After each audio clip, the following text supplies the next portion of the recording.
Fishing like a local isn't just about catching fish. It's about connecting with the environment and the people who call it home.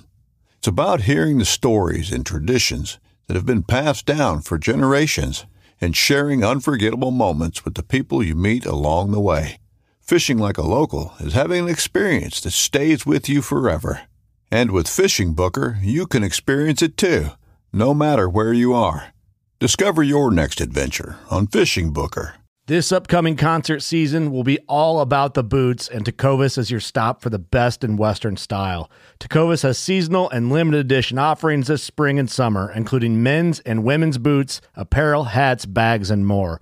All Tecovas boots are made by hand in a time-honored tradition with timeless styles that are always on trend. And Tecovas has first wear comfort with little to no break-in period. It's hard to find this level of comfort paired with this level of style. Stop by your local Tecovas store, have a complimentary drink or two, that's WCB style, and shop new styles. The smell of fresh leather and friendly staff are at your service. Many stores even have leather custom branding to make your boots truly personalized. And with regular live music and events, there's no in-store experience like it. If you can't make it into a store, just visit tecovas.com. That's TECOVAS.com. They offer free shipping on all boots, as well as free returns and exchanges, and ship right to your door. Go to tecovas.com and find your new favorite pair of boots today.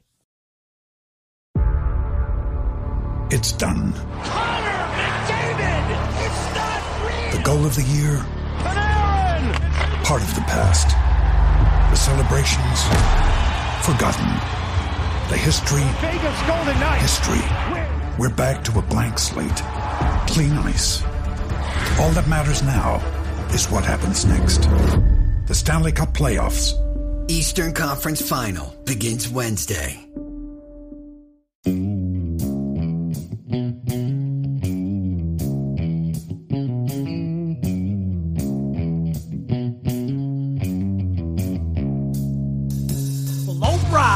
Welcome back to the Survival and Basic Badass Podcast with Kevin and Chuck.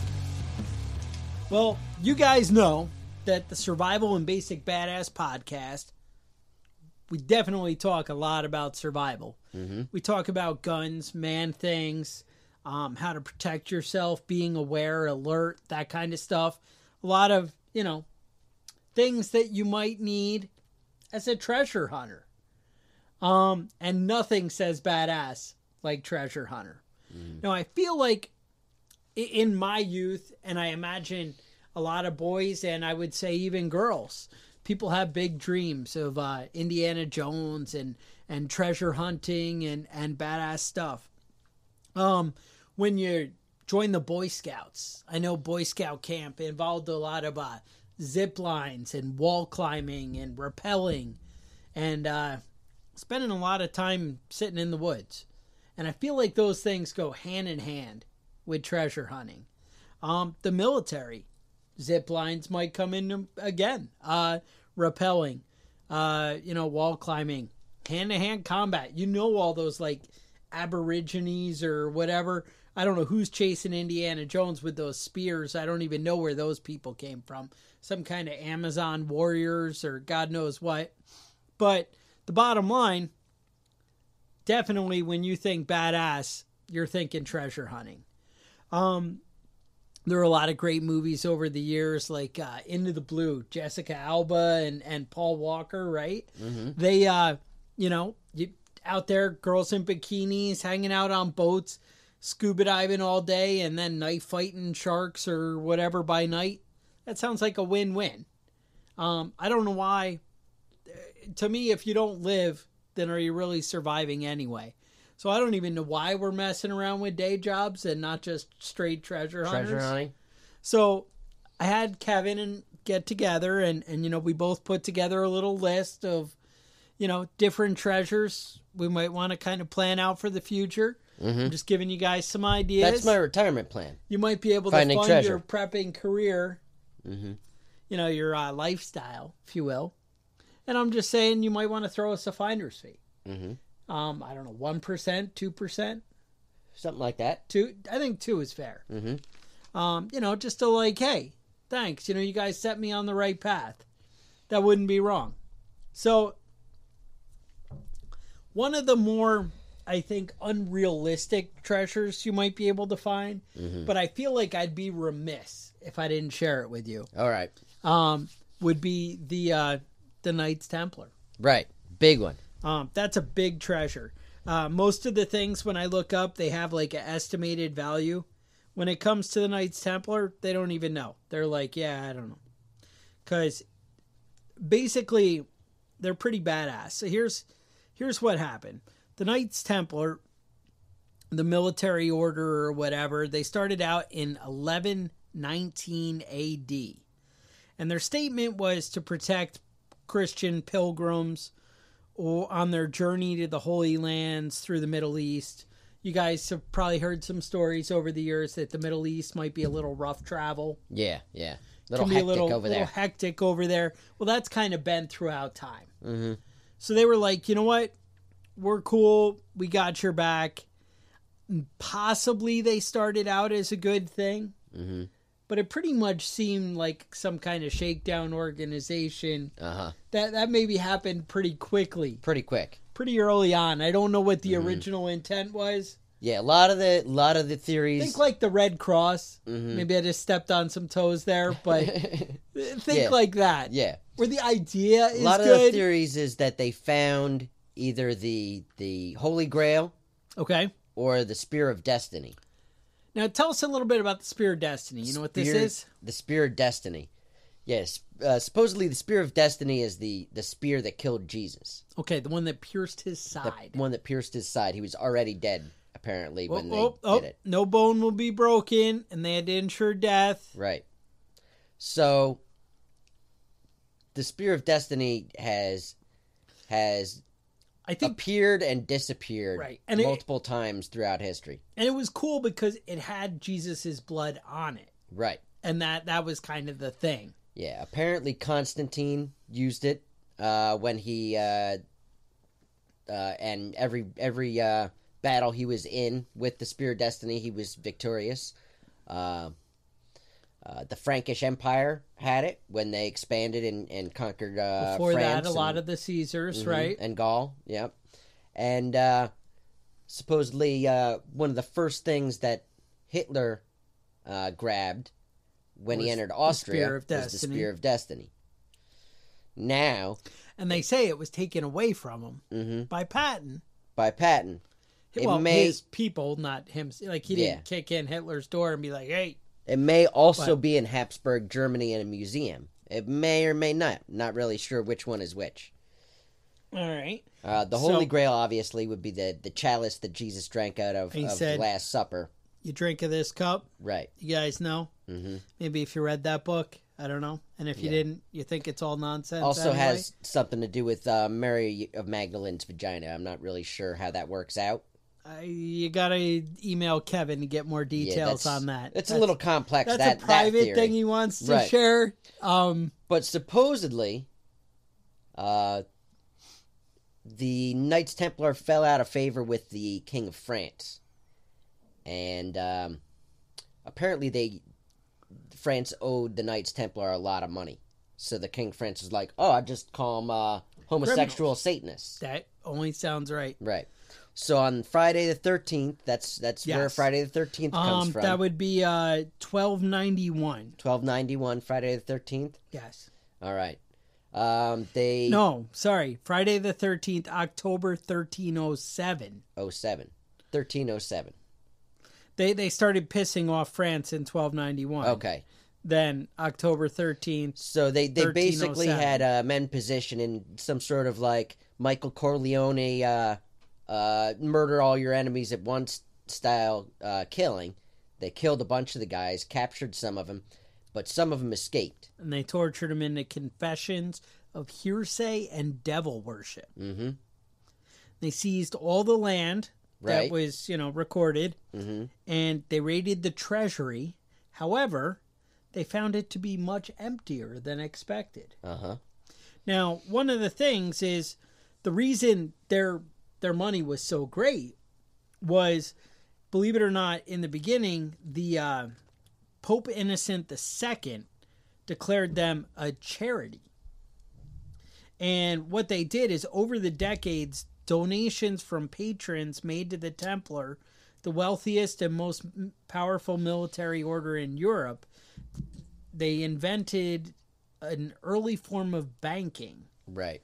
And they basically, you know how banking works out for the banker and how it works out for you. Now, basically, what they were doing was pilgrims would give the money to the Knights Templar, and then when they traveled and got to the Promised Land in Israel, or wherever they were going to, Constantinople or wherever, they would be able to withdraw that same amount of money. That way they wouldn't have to be in danger by carrying large sums of money with them on their trip.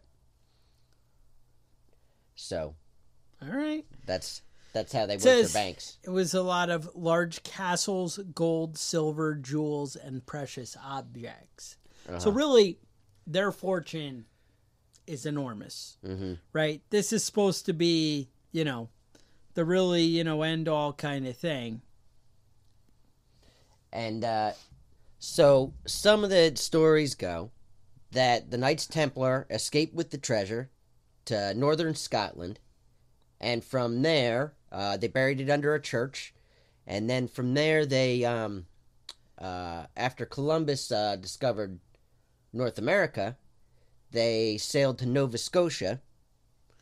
That would be, believe it or not, they sailed out October 12th, 1307. 18 ships that had been birthed at La Rochelle, France. Right.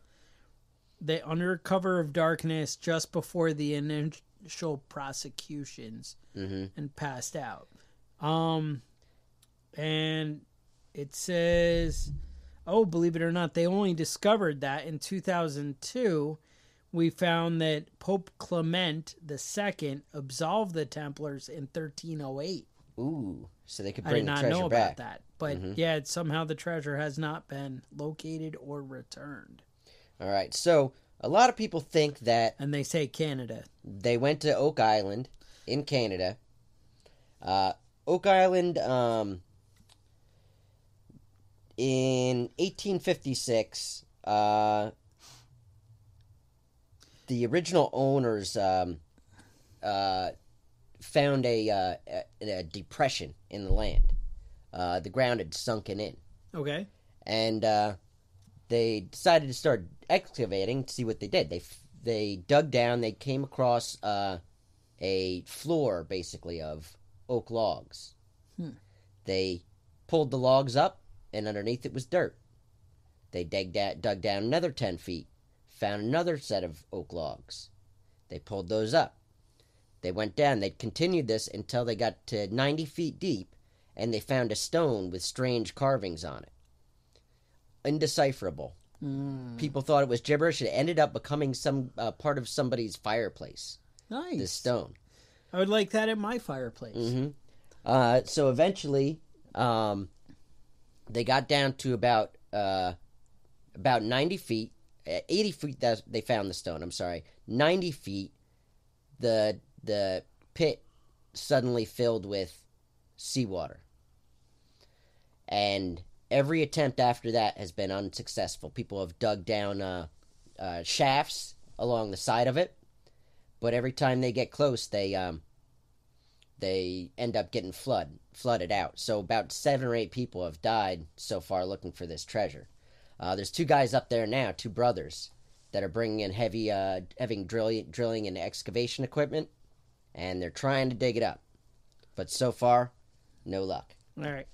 Now, here's the only other insight I had in my notes was this island's 140 acres, so it's a little big. They actually started digging out that circular depression in 1795. Was when this all first started. Franklin Roosevelt was one of the people excavating it. Not in 1795, but over the years. They thought initially maybe it was Captain Kidd's treasure and possibly Blackbeard's treasure. All right. But then, they say the most tantalizing clue found so far was a code inscription on a flat stone, which translated 40 feet below 2 million pounds lie buried. All right. The deepest excavations reach 72 meters, and over the years, at least 6 people have died trying to find whatever is buried on Oak Island. Mm-hmm. Various theories pertaining to the contents of the Oak Island money pit include, and then, a bunch of nonsense. Captain Kidd's treasure, Blackbeard, missing jewels of Marie Antoinette. So really anything. You could look for 20 treasures. You just got to get on this Oak Island is what you got to do. They did find 2 small links of gold chain. That's the only thing that's come out of there that's been dollar value, huh? Yeah. Wow. So fortunes and lives have been spent. Nothing's been found yet. Ooh. Now I want to talk about the Beale ciphers. Now tell me about the Beale ciphers. Bedford County, Virginia. All right. In the 1820s, a man named Thomas Beale entrusted an iron box to Robert Morris. He was an innkeeper, and said he was going to St. Louis, and wrote him a letter from St. Louis, and then was never heard from again. So 23 years later, Robert Morris opened the box. Inside were 3 cipher texts. The first is unsolved, but describes the location of the treasure. The second was solved, and it talks about the contents of the box, which is approximately $43 million in gold and silver. The third lists the owner of the treasure and their next of kin. That one is still unsolved. So there's 3 texts. The second one was figured out by, it's like a series of 2 and 3 digit numbers. And what they figured out was it matched up with the Declaration of Independence. If you take, say, the 63rd word and take the first letter of that word, and so on with the rest of the numbers.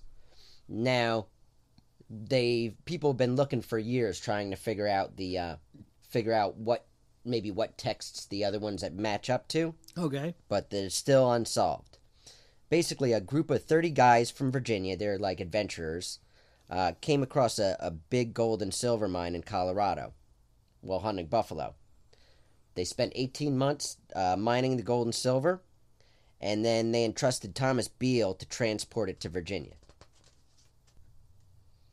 All right, the second cipher reads, I have deposited in the county of Bedford, about 4 miles from Bedford's, in an excavation or vault 6 feet below the surface of the ground, the following articles, belonging jointly to the parties whose names are given in number 3 herewith. The first deposit consists of 1,014 pounds of gold, 3,812 pounds of silver, deposited November 1819. The second was made December 1821 and consisted of 1,907 pounds of gold and 1,288 of silver.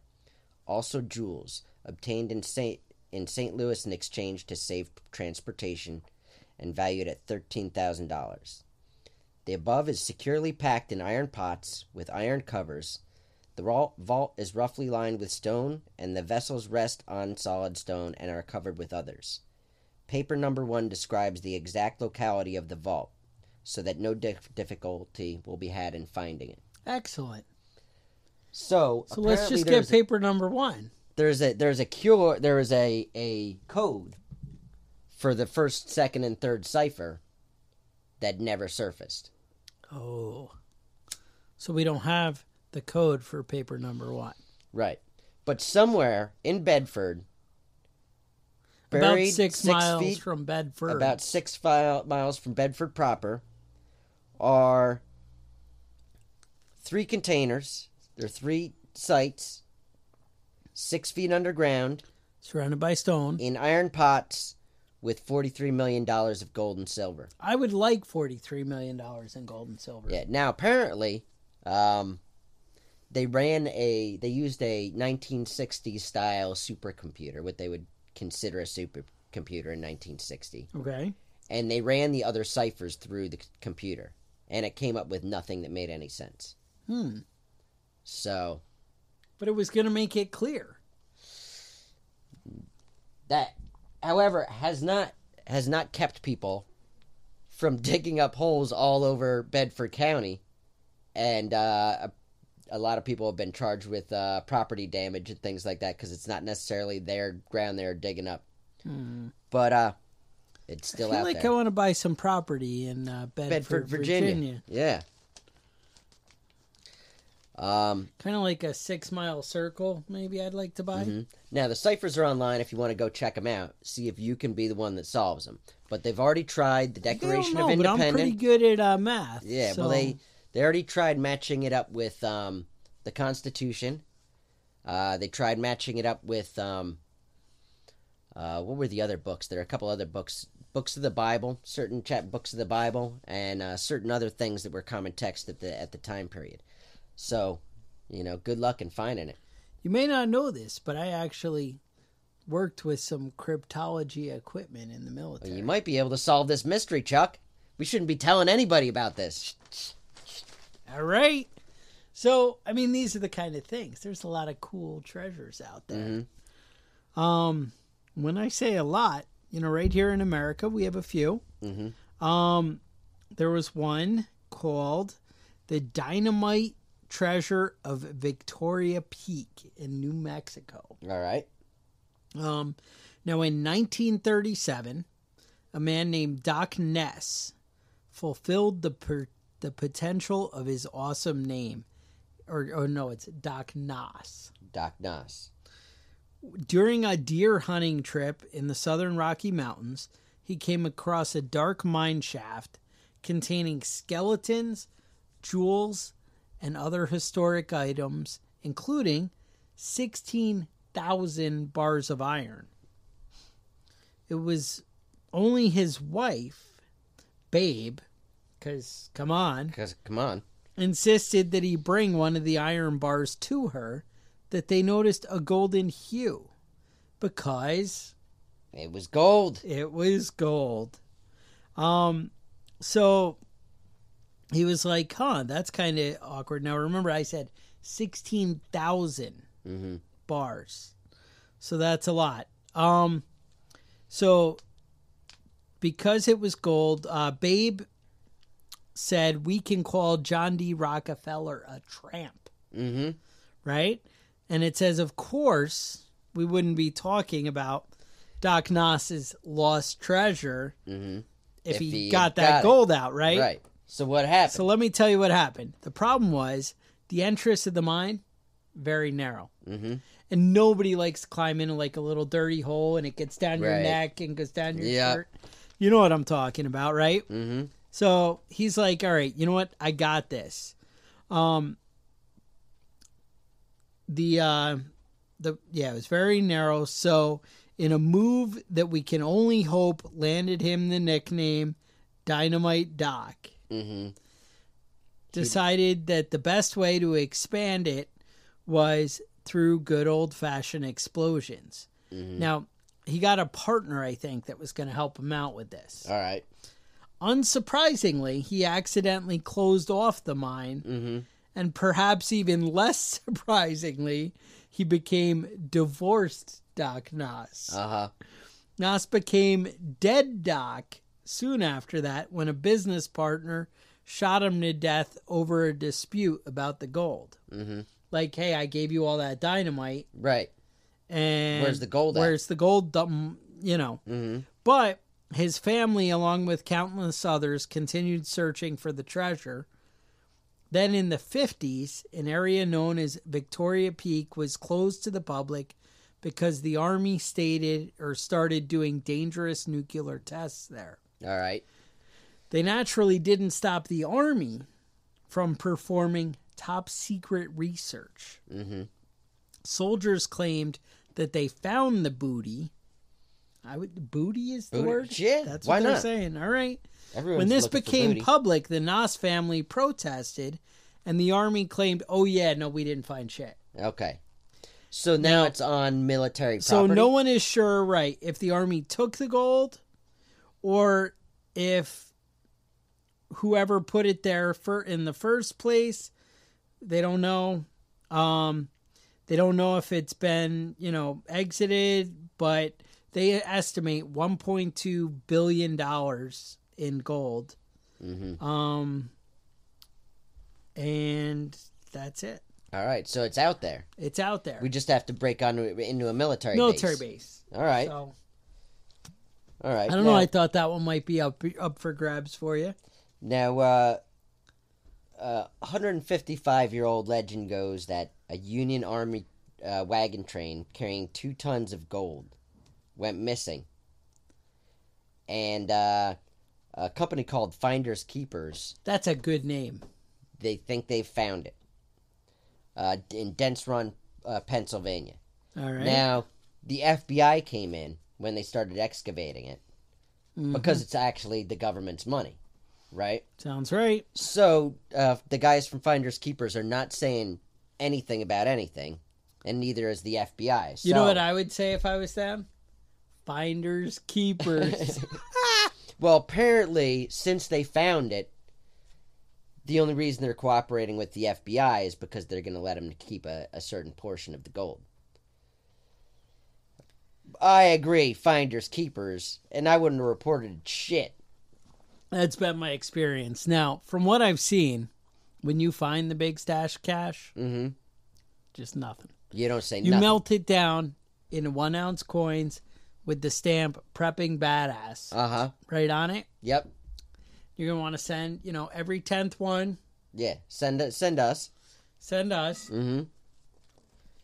What you do is you sign up on Patreon, and then I'll send you a patch, so you'll see my mailing address on there, like in the return address. And then you'll know you what send a symbol big to stamp package. on the Right. on the. The patch, you'll use that for the stamp. Send it back to me, and with a wink and a nod, we'll work something out. Right.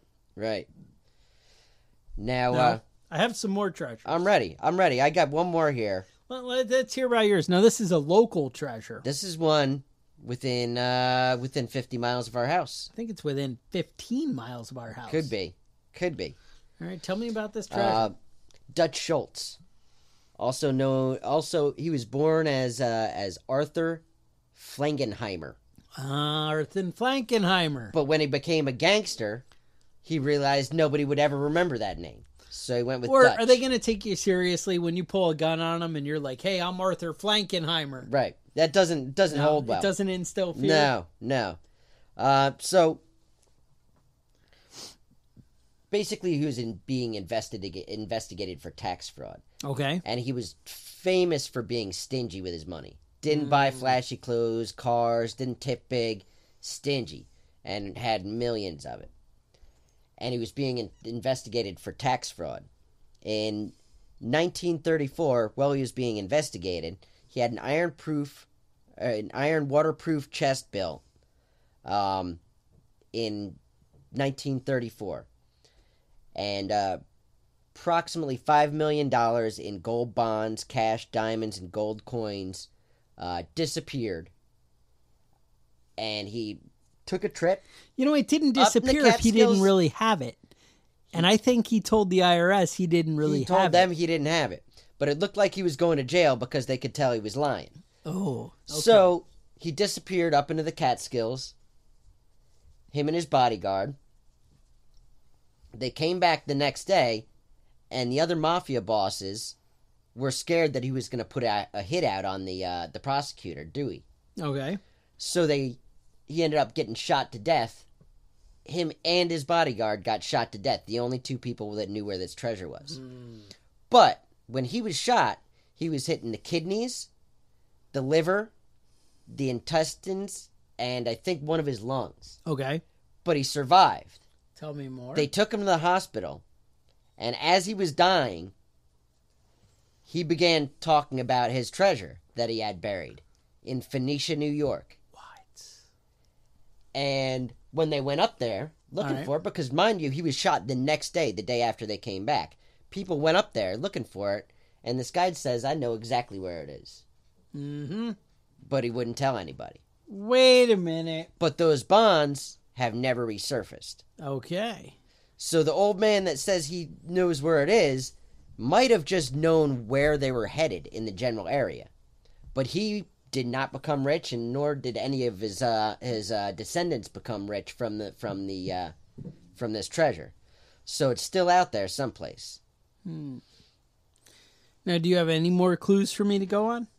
I can tell you that it's believed to be between Route 28 and the Esopus Creek. But those two run side by side for about 10 miles. Yeah, there's a good hike there. So, I don't know. All I can say is metal detectors beware. Now, I would assume you're going to be closer to the road. Right. Because who wants to carry a lot of treasure? Right. A big iron box. Now, there's a place called Devil's Tombstone. Tell me more. They say it might be near there, or it might be near a rock called Skull Rock. Oh, Skull Rock. That sounds scary. I haven't been to Skull Rock. You know, I haven't been there myself, but I have been up to Devil's Tombstone, and it's a really shitty little park. It looks like somebody shows up and mows the grass like once every 3 months. And there's a giant square rock there that supposedly is the Devil's Tombstone. I don't know if he's dead. I don't know where he landed, but where the devil is. All right. But I don't know if I would want to be digging up the devil's grave to find this gold. No, that's not worth it to you? $5 million? Yeah, that's worth it. That's definitely worth it. Yeah, okay, that's what I thought. I'd risk that.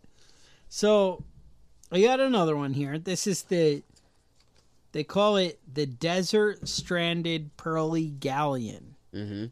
All right, so basically, according to the legend, in 1612, some guy who I can't pronounce his name, Juan de Iturbide, was sailing his caravel full of pearls up the Gulf of California. All right. When a huge tidal swell washed him and his fortune into the quickly drying lake of Cahuilla the drying lake of Cahuilla. Iturbe and his crew had to make a tough choice: stay rich and die in the middle of the desert, or abandon ship and leave your treasure behind. Now, they said he had to travel 316 miles through desert and mountains. And since then, there's been dozens of sightings.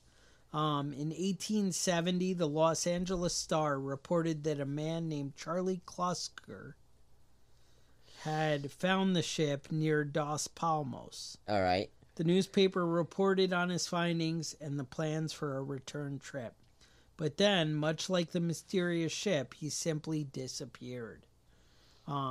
Perhaps he died trying to reach the treasure. Now, I guess the idea is when you're in the middle of the desert, that the sand just blows every which way, and one day it might be uncovered, and the next day it might be covered. It's a sand dune. And yeah, that sounds like a tricky one to find. Yeah, they're saying somewhere in the Salton Sea Basin. Okay. So that's a pretty big area. That is a big area.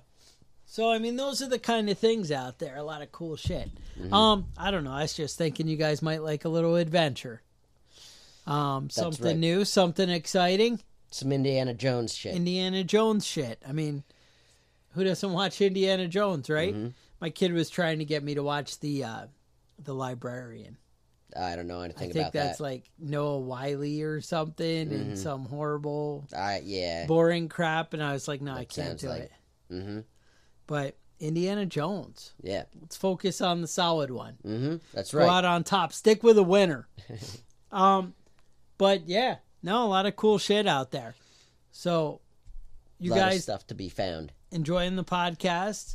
Hopefully a lot of good shit. You like it. Maybe want to head over to iTunes, leave a review. Tell other people about what we got going here. Cool stuff with YouTube.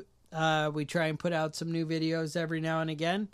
Not really our thing. We're the podcast guys, but we're trying to expand the horizons a little bit. Right. Might want to subscribe to the YouTube channel. Now, I talked to Kevin, and we actually decided to do some kind of giveaway. We've done this before with different things. I think we gave out a pretty badass knife. Yeah, SOG Jungle Primitive. SOG Jungle Primitive was nice.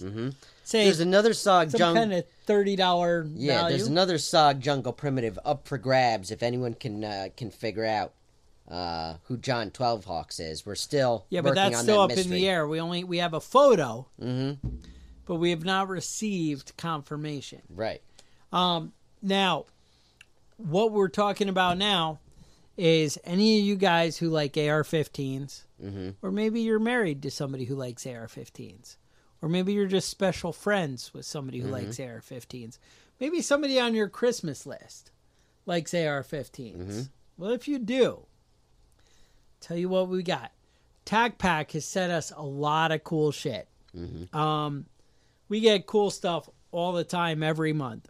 And we actually put together, this is even going to be like above and beyond a regular Tac Pack monthly box. So I have a hand guard with like a gas tube and gas block and some other cool shit in there. I have a muzzle brake, which is the little, at the end of the barrel. I have, which is like $55. It's from 556 Tactical. They're pretty cool. A lot of cool stuff. I have some gun cleaning equipment that comes with it. So the bottom line is a lot of stuff that's going to make your AR-15 just a little bit cooler and a little bit easier to take care of. So what you need to do is we're going to take somebody who is either a Patreon supporter or somebody who, somebody who signs up for Patreon or somebody who has already signed up for Patreon. Right. Now, problem is, this is pretty specific stuff for the guy who loves an AR-15. Right. So I don't want to just send it to anybody, because if you're not an AR-15 guy, you're going to be like, yeah, it's a bunch of crap. I don't care about it. Right. So what I want you to do is, if you're already donating on Patreon, or if you're a new subscriber to Patreon, you need to shoot us an email and say at preppingbadass@gmail.com. Tell us that you're down for AR-15 shit and that you subscribed on Patreon. And you need to send that to us before our Halloween podcast. Now, our podcasts come out on Saturday, so that means by October 27th, you need to tell us you're the AR-15 guy and you're on Patreon, and we're going to add you to our list. All right. Now, if you're wondering, well, what the hell's Tac Pack? And I don't even know what you're talking about. Well, people who are into guns, there's a monthly subscription box from tacpack.com, and they just send me and Kevin all kinds of cool shit. Now, being avid gun guys, we love all kinds of cool gun shit. So we put together, some of the extra pieces, if they're duplicates to items we own, or, something we just think is really badass that you guys need, or whatever. We've been setting together a big supply and getting it all together so we could send one giant package to, one of you guys and really return the favor, help spread the brand and whatever, and return the favor to you guys. You support us, we're trying to support you. So, preppingbadass@gmail.com. Send us a little note that you're in AR-15s. Tell us that, you think Kevin's awesome. Something cool like that. And sign up on Patreon. Get it done before, the sooner the better. But definitely before October 27th. Right. And we will pick a winner. We will announce it on the, Halloween week episode. And it's going to be awesome. So head over to Tac Pack. Maybe sign up for that. Use code BADASS. Not a requirement to win this, but, support our sponsors. You might find some cool shit. Otherwise, stay safe, and I'll talk to you guys next week. The Survival and Basic Badass podcast is a proud member of the Self-Defense Radio Network.